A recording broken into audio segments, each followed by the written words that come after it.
As we look at now, where people are making resolutions, yesterday I talked about some things that you can do, and today I want to talk about something else. That you want to live like a warrior and die a legend. What do you mean by that? Well, one of the first qualities of a warrior is courage. You want to live your life from now on with courage. That most people take their talents, abilities, and skills to the grave with them because of lack of courage. And courage is not the lack of fear. Courage is the willingness to do what it is you need to do, what you are called to do, in spite of the fear. You don't want to live a fear-driven life, because you're depriving yourself, your family, and the world that you came here to do something. That's why we're told constantly in the book of life, be of good courage. Because there's stuff that's going to happen that requires that you have courage, that you stand up inside yourself and face it and handle it. Most people in a fearful situation, they forget everything and run, but there are few that in a fearful situation, they face everything and rise with courage. And that's who you are. That's why you're listening to me now, because there's something you want to do. And when you're going outside of your comfort zone, it takes courage. Most people, the majority of people, die within their comfort zone. They're not risk takers. They go through life trying to play it safe. Let me share something with you. There's no safe position in life. If we don't know anything else, if we have not learned anything else from the coronavirus, there's no safe position in life. You can't get out of life alive. You got to die to leave here. And so this is a time that you want to live your life full and do the things that you think about. Sure, you want to keep social distancing from people, and from particularly toxic, negative, energy draining people. You want to keep social distance from them. Why? Because people rub off on you. But you're here to do the greater work. You're here to do something. You've got to live life like you mean it. When I decided to speak, I went at it hard, because I didn't want to be just a speaker. I wanted to be a speaker that stood out, that made a national and global impact. And you can do that too. That's why you're listening to me. You have some talent, you have some knowledge, you have some experiences, you've seen some stuff. And there's some things in you don't want to take to your grave with you. So when you live like a warrior, you live courageously, you're fearless. Here's something else. When you live like a warrior, you honor your commitment. Commitment is major. See, when you decide that you're going to do something, when you commit yourself to live a life that's different than the life that you lived in 2020, you hold yourself to a higher standard. You're seeking something. You're pushing the envelope. You are challenging yourself. You are willing to walk by faith and not by sight. And you know, as a warrior, that there's a dramatic difference between being a warrior and being a worrier. Anybody can worry, and a lot of people are worried right now. Oh, the new virus coming, and it's even more lethal and spreads easier. Okay, got that. All right. And you got to eat. You got to pay the rent, got to pay the mortgage, got to pay the car note. I learned a long time ago the best way to get back on your feet is to miss 3 car payments. Come on. Yeah, but you don't want to be reckless. You don't want to die for a job. No. If somebody asks you, hey, sign here, and in the event you get sick, you won't sue us. Do I look like Mr. Kadumbo? No. Create something else. Life is saying, no, don't put your life on the line saying, oh, I got to eat. I can either starve to death or I sign this and risk dying and leaving my family so they can starve without me. No, you can create something else. You have other options.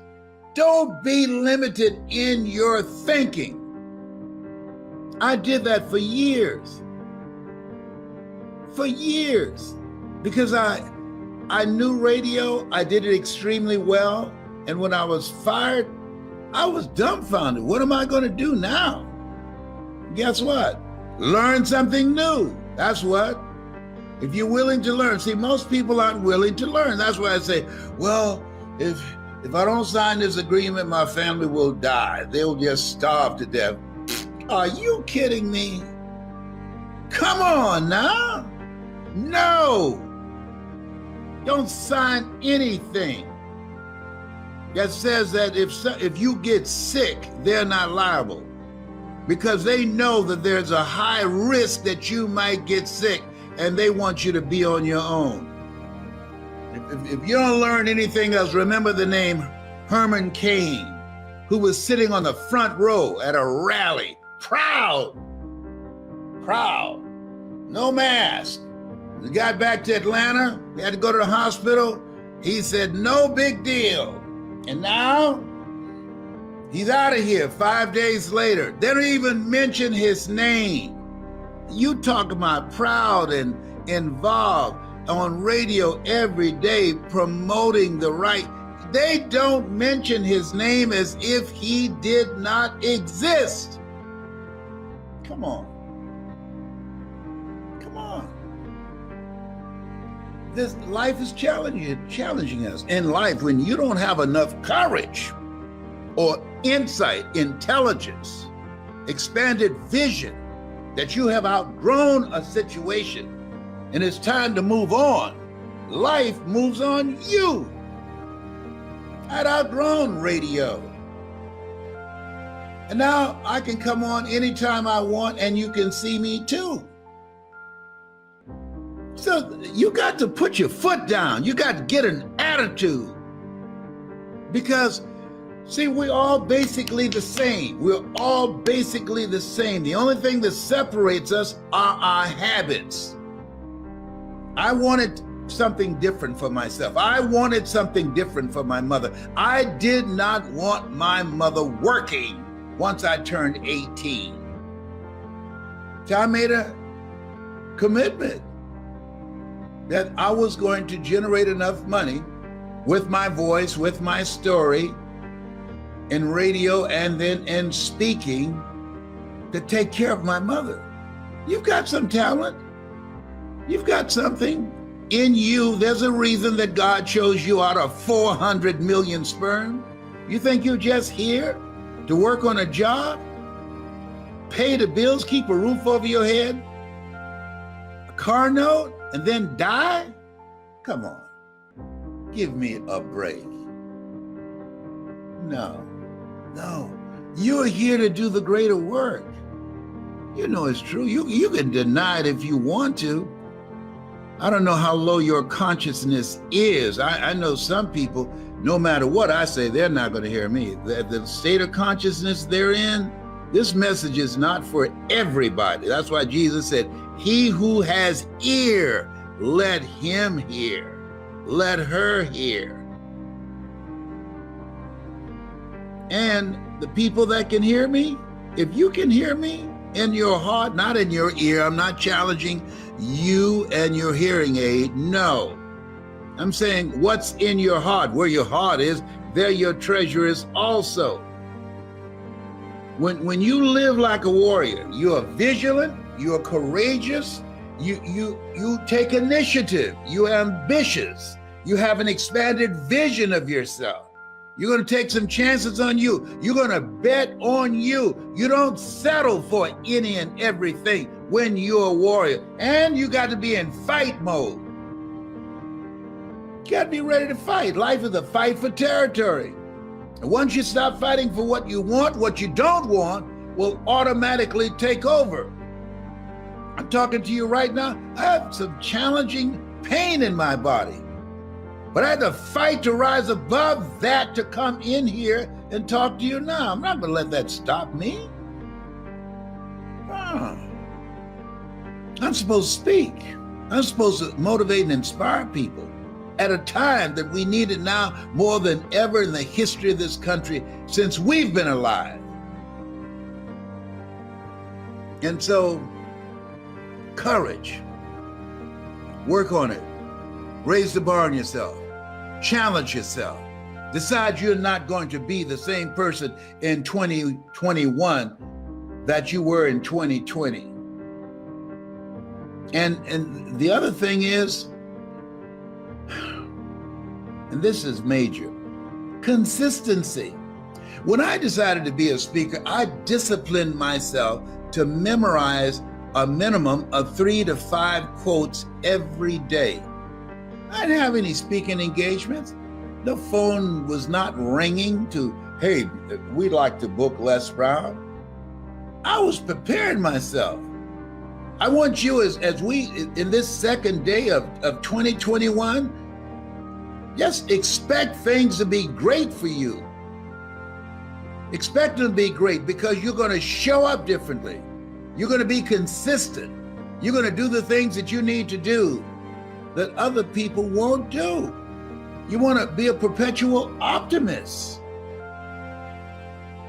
Let's get her on. Life, you caught me by surprise in 2020, but that ain't going to happen in 2021. All the euphoria is gone. You've shown yourself. Oh, no. I'm not going to get caught up in the hoopla. No. This is a fight. You've taken something from me. We've been stripped. We've been stripped of personal touch. We've been stripped of spending personal, intimate time with loved ones and family members and friends. We've been stripped of gathering together. We've been stripped of a sense of assurance and faith. You've stripped us. No. And so when we look at this, we have to embrace the newness of this life. The reason I cut my hair, I want to remind myself when I look in the mirror, this is not the Les Brown that was in 2020. No. This is the one that's going to fight like a warrior and die a legend.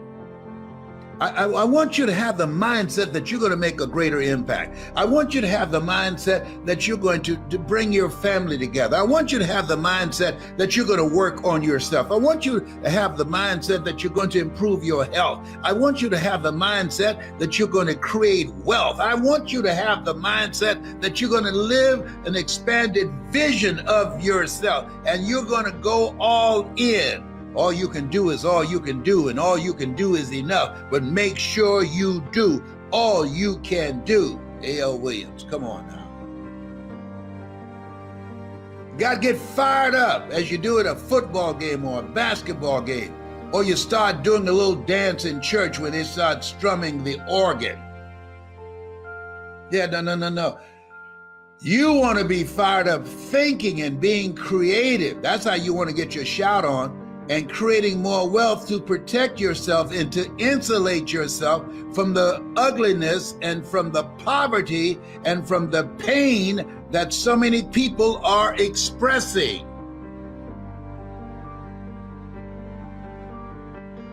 This is your time. And it can only be your time when you are willing, as you look in the mirror, when you get up in the morning, Lord, whatever I face today, together, you and I can handle it. All things work together for good, for those who love God and for those who are called according to his purpose. When you get up in the morning and you decide to live a courageous life every day, get up in the morning, and you decide to make a commitment to live your greatest life. Get up in the morning in a spirit of gratitude and say, Lord, thank you for bringing me here. Thank you for dragging me into 2021. Thank you for protecting me and those I love. Thank you for the courage to go on, keep it moving, for those that did not make it, for my family members and friends that did not survive. I will live a life that will fill in the blanks for them, because I'm here because of your grace and mercy. I don't take it for granted that I'm still here. And as Orrin Hudson would say, the best day of my life. We're here. We're not taking a dirt nap. We're here. There's some people, no big deal. It's a big deal. We're here. Don't look past this. This life is to be lived. Life is for living, for being happy, for being productive. Herein my Father glorified, that ye bear much fruit. Much fruit. Not a life of being average or being mediocre. Much fruit. You've been chosen. Are you feeling me here? You've been chosen. You have been chosen for the greater work. It's time to step it up. People who operate in darkness, they are relentless. They never stop. They don't take no breaks. They're always doing something. You get up in the morning looking at your phone and say, what happened now? Look at the news and say, oh my goodness, what's next? People who are spreading confusion and darkness and hate, they make it their full-time job to do that.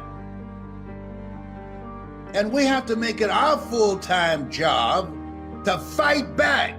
We have to make it our full-time job. If they run over here, they will limp back. We have to make it our full-time job to fight for a future for our children, to live a life that will outlive us.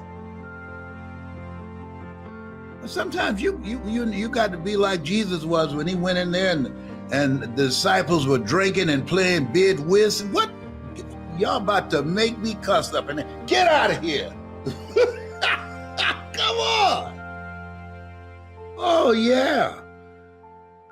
And so many people, it's easy to get relaxed. Once after all the celebration, it's easy to get relaxed. No, there's work to do. See, you've experienced some setbacks. See, when a car's driving, if the back wheels go the same rate as the front wheels, it will never catch up. So in order to catch up with the front wheels, you got to speed up. You can't be average. You got to put the foot to the floor. That's where we are. See, when you have lost your job, I don't know if you've experienced it, but I have. When you get 2 or 3 months behind on your bills, it takes more than 2 or 3 months to catch up. You're looking at somebody, I used to be so broke, I'd walk past the bank and trip the alarm. Oh, behave. Yeah, you want to live like a warrior. When a warrior, you in fight mode. You are willing to do whatever it takes for you to discipline yourself, to dedicate yourself, to take the initiative, to embrace the newness of your life. You're God's instrument. when you embrace the newness of your life, new habits, new choices, new behavior, new friends, you set yourself up for miracles. Miracles are things that God does for you, through you, as you, and you know it's not you. And the only thing you can say when those miracles show up, look at God. Come on now. Come on. Yes. Thank you, Father. Thank you, Father. It's your time. This is your time. And it requires courage. It requires commitment. It requires collaboration with like-minded people, people going in the direction where you are, people who have goals and dreams, people that are positive and motivated and purposeful, have a sense of purpose, people that is a result of your relationship, that it's profitable for both of you, it's win-win, people that you can get together and create something new. I was on what they call that thing called Clubhouse, and I'm creating some new partnerships and meeting some new people on this new platform. Just because I'm 75, you're not going to lead me out. No, I'm not going to be home watching old football games or fights or Netflix. Who's got time to look at television?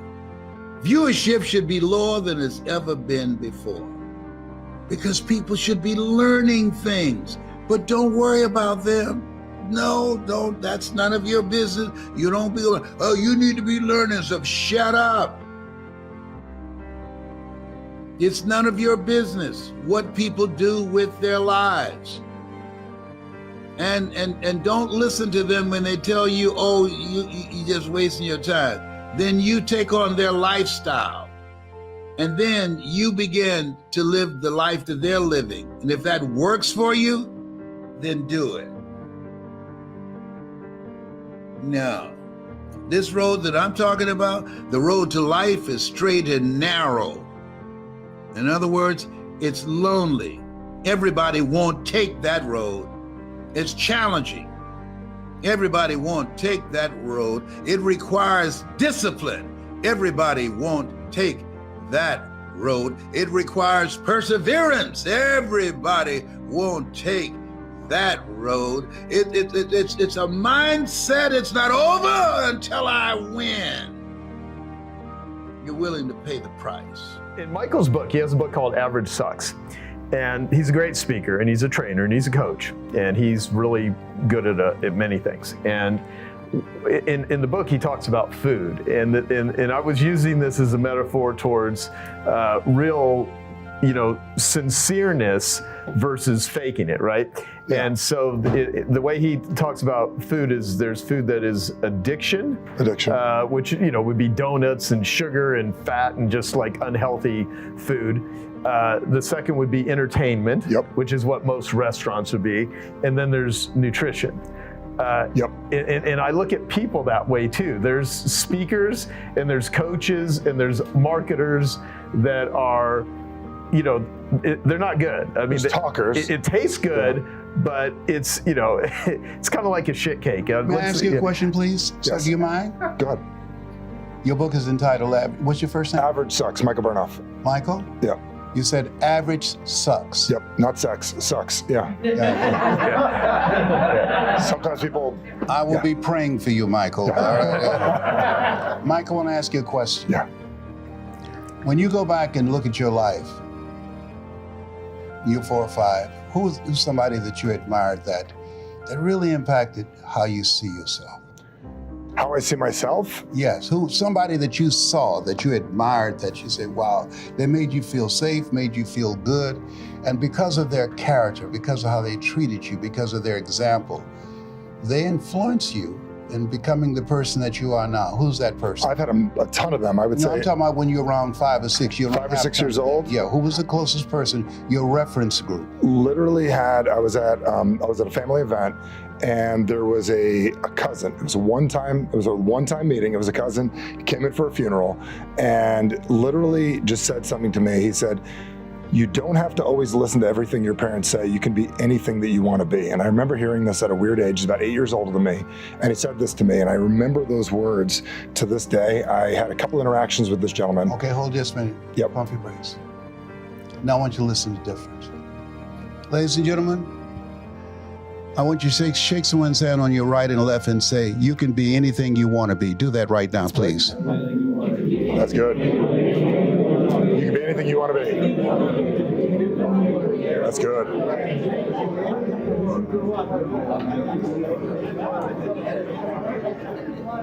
Ladies and gentlemen, I went to a funeral, and they said coincidence is God's way of staying anonymous. And I ran into a cousin of mine, and he said that to me. He said, "You can be anything that you want to be." I was going through an experience at this time, trying to find my footing in life. How many of you had some moments in your life trying to make sense of and say, what is this all about? You remember those moments when you question yourself? And he affirmed me. And so I want to share with you some things I learned from my cousin. Now, That's good. that goes different than average sucks, because you're assuming that I'm average or he's average. We're not. So you blocking a lot of people. But when you say you can be anything you want to be, Maslow said the number one thing that people want is self-actualization.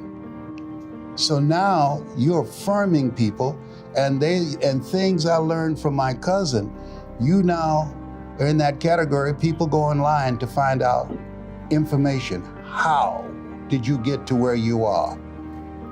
And what did you learn from your cousin? You want to create the want to, that they want to know, what did you learn from your cousin? Because you got some secrets that you learned that allowed you to become the person that you are now, to die to who you were, to give birth to who you are now. And you've decided that you can be anything you want to do. His words when he spoke to you, that went to your heart, and you carried it all these years. He didn't say to you, average sucks. And so the reason I ask you that question, I work with people to get what's in your heart. Average sucks. That's a head thing.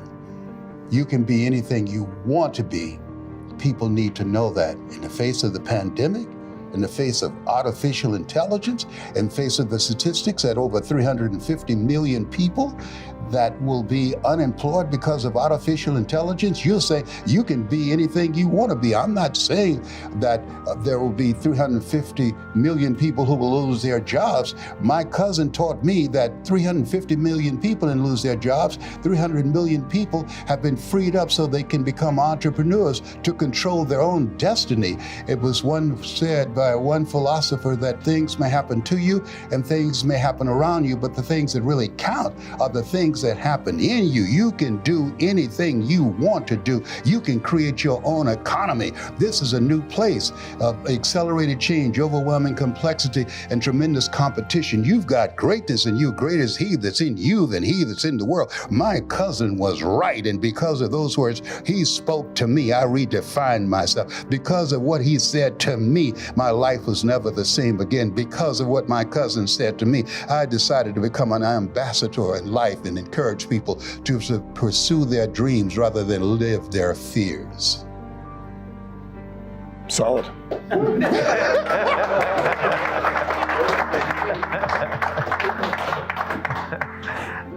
Okay. I like it. And then I think marketing and all the market research, that's a whole other conversation. So, But you see what I did with that? yeah, I like that. How many of you? Yeah. Now, do you see the difference? Yeah. Raise your hand if you see the difference in what I was talking about. Yes. You know, I got a funny story for you after this. Well, here's just to bring it up, Andre, don't go away. So the power of relationships. So how many years ago now was it, Andre, that Michael Burnoff and Cameron Harold and then John Rulin said, to you, you need to meet this dude. I happen to be in. So, do you know Andre Norman by chance? Yes. Okay. It's a black thing. What's it? Yeah, it's a black guy. Trying to bring all the black people together. So, but it's something different. So, I mean, it seems to me, so we're recording this conversation. It seems to me that all these incarcerated individuals that you're in charge of this program to putting, content on 650,000 tablets that are in prisons for people that are incarcerated would be very valuable for them to hear a conversation like this. 1,000%. Yeah. And because, when you're in a position like that, the thing that incarceration does for most people is they usually don't come out better. They usually come out worse. And they now have they now have an identity of a convict. They have an identity that I fucked up, I'm a loser, whatever. The interesting thing on the stats are there's 2.2 million people incarcerated in the United States. We're the highest incarcerating country in the world. 25% of the world's prisoners are in the United States, and 80 to 90% of everyone arrested or thrown in jail, drugs and alcohol were involved. And 40% of people that are incarcerated committed some sort of violent crime, which is a different discussion. 60% have not. So there's a lot of addicted people that are incarcerated. And putting people into a punitive system, you can't punish pain out of people, is really damaging. And it's not just the incarcerated people, the 2.2 million people. For every person incarcerated, there's a whole family unit and relationships that are attached to that person. So there's there's an opportunity to change that person so that they can get out and become an Andre Norman, because many people do not. And I would have never met Andre if it wasn't for Michael or Cameron or John. So it's a relationship thing. And when I heard his story, I was like, I want to be helpful to this individual. And it was supposed to be for like 5 months. It's now been 5 years. It's crazy. And he's saved lives, and we've done a lot of stuff. And here we are with people with skills and talents and abilities, everyone here. And through a mechanism here, he's now in a position where I think by the end of this year, there'll be like 1 million tablets that delivers education and content to people. And that's one of the things he's in charge of.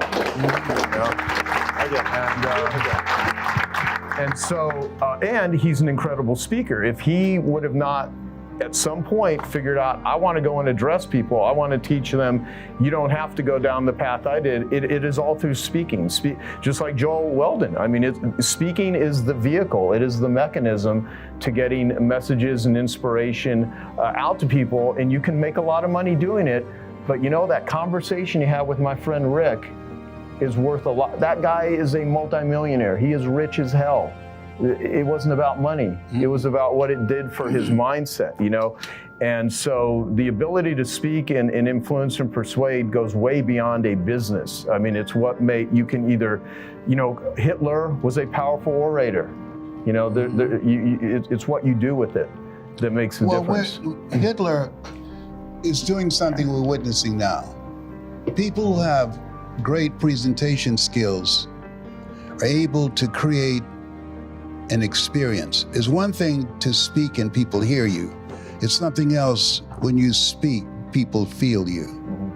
That's a different dynamic. Yeah. So he was a master communicator. The people that make that transformation, it's like Norman. It was not just the speaking. Norman died. If a man to gain his life, he must lose his life. Norman, who went to prison, he was liberated when he got out, even before they released him, because he got a new identity. Yeah. Once your life has a new identity, people that we work with, the people that are part of our team, the people that we are aligning ourselves with for some social good, once you have a different mindset, that gives your life a sense of purpose. And once your life has a sense of purpose, then that gives your life a sense of direction. So now, Norman is an asset to society rather than a liability. Robert Kennedy said, if we cannot save the many that are poor, we truly cannot save the few that are rich. So when we look at the smash and grabs and all the killings that are taking place, we're watching the throes of a dying beast. Something has happened. And the only way that we can take this on, cultures of violence, cultures of other, when you can put traps together and immigrants, it's one thing to talk about preventing people from coming here, but creating traps in water so they would drown and their children. Mm-hmm. That's not who we are as a country. Right. We're the greatest country on the planet. And so that cultures are created by words. And the reason that I'm committed to training people how to communicate and to create peace, I said, I'll give you perfect peace whose mind is stayed on thee. Harmony. When we have harmony with ourselves and our spirituality, our family, our relationships, and the purpose of our lives, and joy, stuff's going to be happening. Life would be happening, but when you have a sense of spiritual strength, you are able to handle it. Jesus, he walked on water, but he went out there in a boat. And so you have to have something that when life be lifing, that you can hold on to, that allows you to say, I'm gonna be all right. And this is what you're doing now, and the relationships that people are building here. One goose can fly 75% further in formation with other geese than it can ever fly by itself. And so the relationships and the sharing that people have, and building relationships, building a new reference group. They did this 85-year study at Harvard University, and they said the people who were successful had a reference group of about 5 to 7 people that they connected with, that they identified with, that they had goals and dreams and held each other accountable. The same things that you're talking about right now. This is extraordinary. This is what the Genius Network is something that needs to be replicated all across this country and around the world, because politicians won't do it and religious leaders won't do it. They keep us divided by politics and religion and keep us at each other's throats. What you're doing is that you have one agenda, and that agenda is greater is he that's in you than he that's in the world. You have the power to create peace. We have the power to turn to each other rather than turn on each other. We have the power to leave a legacy, and for generations yet unborn. That's what the Genius Network is all about. Thank you. You're welcome. Gracias. Not only is it possible and necessary, and it's you to live your dream, to make this greatness that you have within you become a reality, but what I've come to appreciate when you're working on changing your life, changing some bad habit, getting out of addictive situations or relationships, or working to build a dream or making a difference in our society, or learning something that's very challenging. Here's what I realize, ladies and gentlemen, and develop a great deal of respect for. It's hard.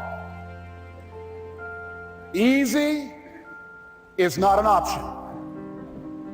It's hard living. Life is hard.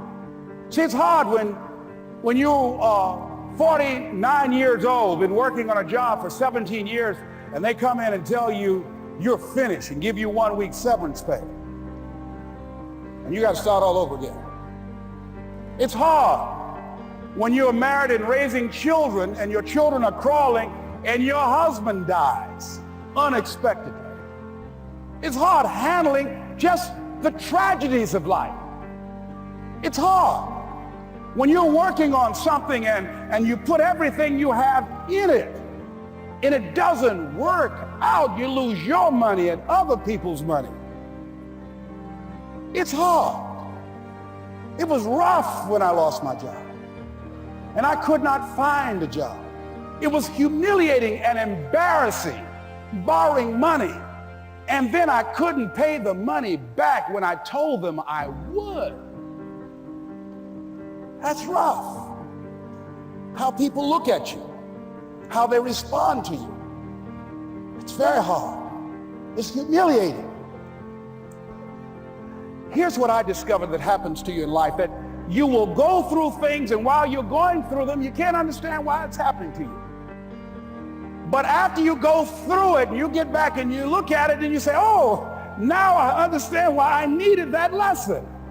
Have you ever happened to you? Raise your hand. Has it ever happened to you that I couldn't understand it then?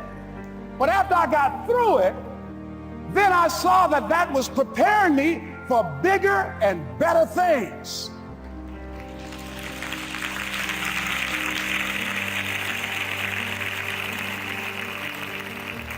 That as you go through the challenges of life and you look at it and embrace whatever comes to you, don't run from it. Step toward it. Don't try and duck it like most people do. See, most people want it easy.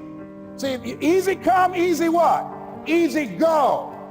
See, but when you go at what you're going to deal with and you deal with the difficulties of it, when you handle those hard things close at hand, making those hard decisions right now that you don't want to make, learning those things that you don't like to do, but you know that in order for you to get where you want to go, this is one of the hoops that you have to flip through. And I'm saying to you, whatever you got to do it, because if you don't, life is going to whoop you until you surrender and say, okay, all right. I cooperate. Okay, I learned. Okay. It had to wear me out a long time. So if it's hard, then do it hard. Now, how do you hang in there during the hard, difficult times? Les, you must have faith. You've got to believe in yourself. You've got to believe in your abilities. You've got to believe in your service, your company, your ideas, unquestionably. You've got to have faith, and that faith gives you patience. That it's not going to happen as quickly as you want it to happen. A lot of things are going to happen that will catch you off guard. And so therefore you've got to deal with and handle it as it comes. And not only that, but that faith and patience drives you into action. You've got to keep moving and keep plugging away.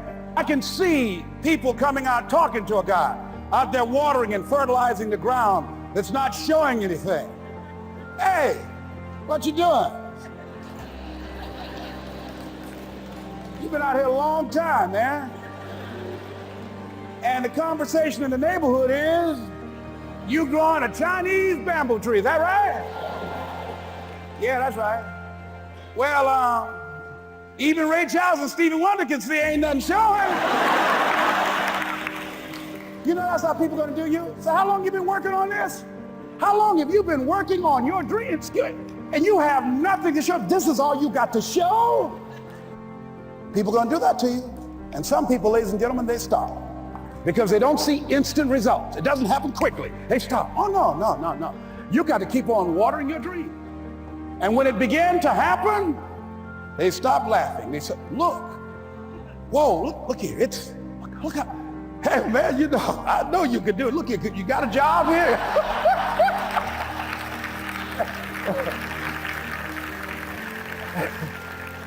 See, during those hard times, we didn't know how you're going to make payroll during those times when you failed and things didn't work out. They were nowhere to be found.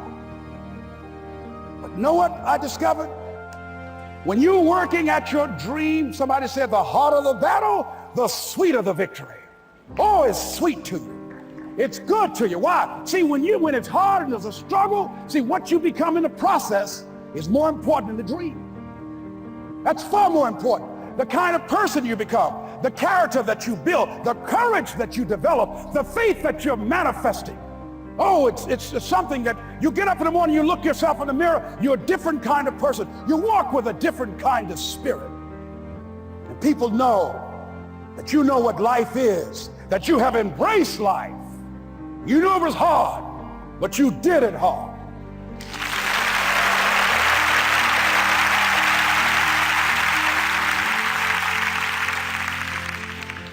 Now that takes us to the next one. If it's hard, why do people do it? You ask people who do things. Why do they go it? People who climb mountains just for the sake of it. Nobody paying them to do it, just do it. Somebody said, I'm gonna run around the world. You said, why would somebody want to do that? I'm gonna swim the Atlantic Channel. Why? Why do people do that? I wondered, why would a Nelson Mandela give up 26 years of his life? Why do people do that? Here's what I discovered in high school. High school, I decided I wanted to go out for football. Never forget this. And I discovered why people do things. You know why, ladies and gentlemen? Even though it's hard, it's worth it. It's worth it. See, one day we had Coach Alkin Hepburn had this plaque down there, and this wood on the floor, on the ground. He said, Brown, come over here. Had my suit on. I said, yes, sir. He said, I'm gonna have old Larry Littles down there, old big Larry. Yes, sir. Big, fat, sorry Larry. Yes, sir. Brown, I want you to get down bull neck. Yes, sir. He said, I want you to run at Larry. I want you to put your helmet right in his pit, right up in his chest, and knock him off that board. You hear me, Brown? You can do that. Yes, sir. Can you do that? Yes, sir. I say, hubba, hubba. I say, hubba, hubba. He said, Brown, I want you to knock him off. You're going to make the team. I know you can get him, all right? We'll get him. I'm sorry. Yeah, the knees knocking and everything. I said, yes, sir. Then he went down to Larry. Larry Littles, who played 12 years for the Miami Dolphins, all pro for 12 years. This is a bad, big dude. 250 pounds, strength, agile, and all muscle. He said, Larry, he said, man, you know Brown down there. He's down there talking about your mom and everything. He talked about how fat and sorry you are. And how he's gonna knock you off this board. Larry now spitting fire and growling and foaming at the mouth. And I'm looking at Larry saying, oh, hubba, hubba. He said, look at that fool down there growling.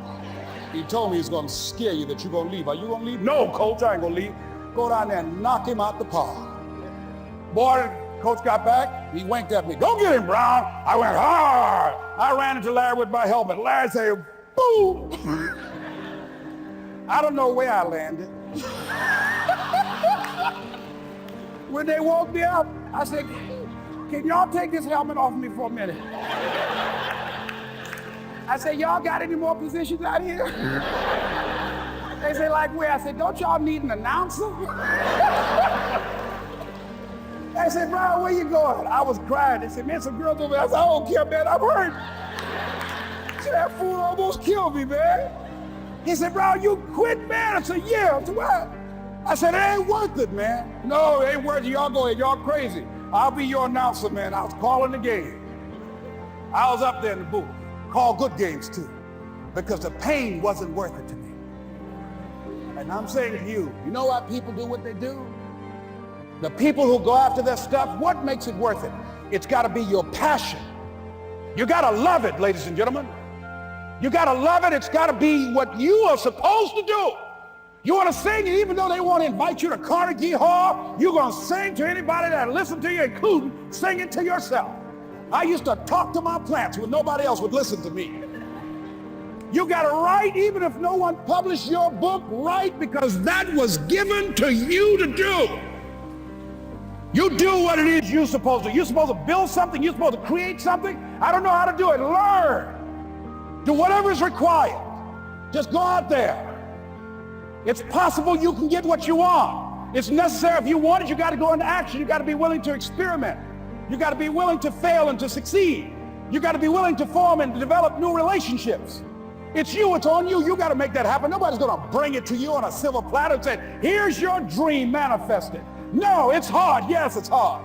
It's difficult. Yes, right. And it's worth it.